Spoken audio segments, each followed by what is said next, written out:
ഇത് 3ാം പാർട്ടാണ് കേട്ടോ. ഹസ്ലിനേക്കാൾ കൂടുതൽ നീട്ടൽ വാജിബാണ് മദ്. ഏതാണ് അർക്കത്ത് വരെ നീട്ടൽ ജായിസ് മദ്. മുത്തസിലും മുൻഫസിലും അല്ല. അടുത്ത് മുത്തസിലും മുൻഫസിലും വേർതിരുത്തി എടുത്തെഴുതുക. എന്താണ്?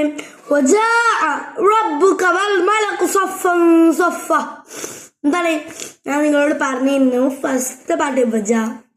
അപ്പൊ അതേ കാലം മുത്തസിലാണ്. എന്താണ് മുത്തസിൽ?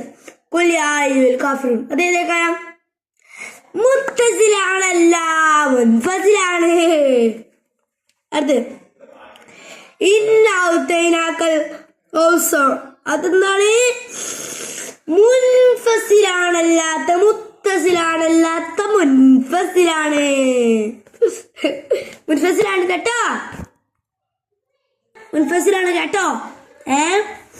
നിങ്ങൾക്കത് പെട്ടിമാരേക്കും, പക്ഷെ നിങ്ങൾ ബുദ്ധിശാലികളാണ്. അടുത്ത്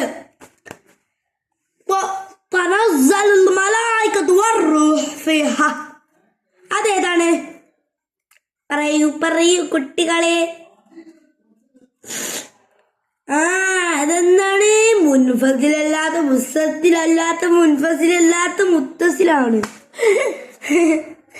ബുദ്ധി അല്ലദീഹും യുറാഊൻ. അതേതാണ്? മുത്തസിലാണ്.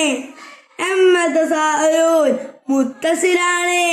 അല്ലാഹു ലാ ഇലാഹ ഇല്ലാ ഹുവൽ ഹയ്യുൽ ഖയ്യൂം. ഏതാണ്? മുൻഫസിലാണ്. അപ്പൊ ഫസ്റ്റ് വജാ റബ്ബുക വൽ മലക സഫൻ സഫ മുത്തസിലാണ്. കുല്യാൽ കാഫിറൂൻ മുൻഫസിലാണ്. ഇന്നാത്തൈനാക്കൽ കൗസർ മുൻഫസിലാണ്. തനസിൽ മലൈക്കത്തു വറൂഹു ഫിഹാ മുത്തസിലാണ്. അല്ലദീ ഹും ഫീഹാ യുറാഊൻ എന്നുള്ളത് മുത്തസിലാണ്. യമ്മതസാലുൽ മുത്തസിലാണ്. അല്ലാഹു ലാ ഇലാഹ ഇല്ലാ ഹുവൽ ഖയ്യൂം മുൻഫസിലാണ്. എല്ലാവർക്കും പാഠം മനസ്സിലായല്ലോ. ഇനി നമുക്ക് ഫിഖ് എടുക്കാം. ഇതെനിക്കും അത്ര മനസ്സിലായിട്ടൊന്നുമില്ല, എന്നാലും അപ്പം നിങ്ങളിത് വായിച്ച് ഉസ്താദിനോട് ചോദിച്ചു തരാം. അറിയില്ല കേട്ടോ, എനിക്ക് അറിയിട്ടാണ് വെറുതെ പറഞ്ഞതാണ്.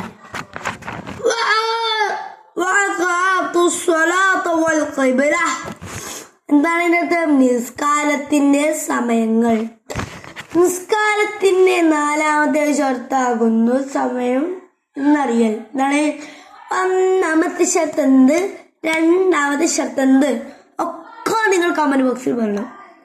ഓരോ നിസ്കാരത്തിനും സമയമുണ്ട്. എന്താണ്? ഓരോ ഇപ്പൊ ഉച്ചന്റെ സമയമാണോ മഗ്‌രിബിനുള്ളത്? മഗ്‌രിബിന്റെ സമയമാണോ ഉച്ചക്കുള്ളത്? അല്ലല്ലേ, അതിൻ്റെതായ സമയങ്ങളുണ്ട്. അതിന് മുമ്പ് നിസ്കരിച്ചാൽ നിസ്കാരം സ്വഹിയാകുന്നതാണ്. എന്താ വെച്ചാല് അതിന് മുന്നേ നിസ്കരിച്ചാണെങ്കിലേ നമ്മളാ നിസ്കാരം ചെയ്യും പോകും കേട്ടോ. ഉച്ച തിരിച്ച മുതൽ ഒരു വസ്തുവിന്റെ നിഴൽ ഉച്ചക്കുള്ള നിഴൽ കഴിഞ്ഞ് അതിനോളമാകുന്നത് വരെ. ഉച്ച ഓക്കെ. അയ്യോ, ഇപ്പം സമയം തീരാറായി. അപ്പം നമുക്ക് നാളെ തന്നെ ബാക്കി എടുക്കാം. നാളെ വേറെ വിഷയമല്ലേ, ഫിക്കും തിരിച്ചു എടുക്കാം. അപ്പം ഇത് ഇഷ്ടപ്പെട്ടെങ്കിൽ ലൈക്ക്, സബ്സ്ക്രൈബ് ഒക്കെ ചെയ്യാം. നിങ്ങൾക്ക് എന്ത് ഡൗട്ട് ഉണ്ടായാലും നിങ്ങൾ ഇതിൽ ചോദിക്കാം കേട്ടോ, കമൻറ്റിൽ.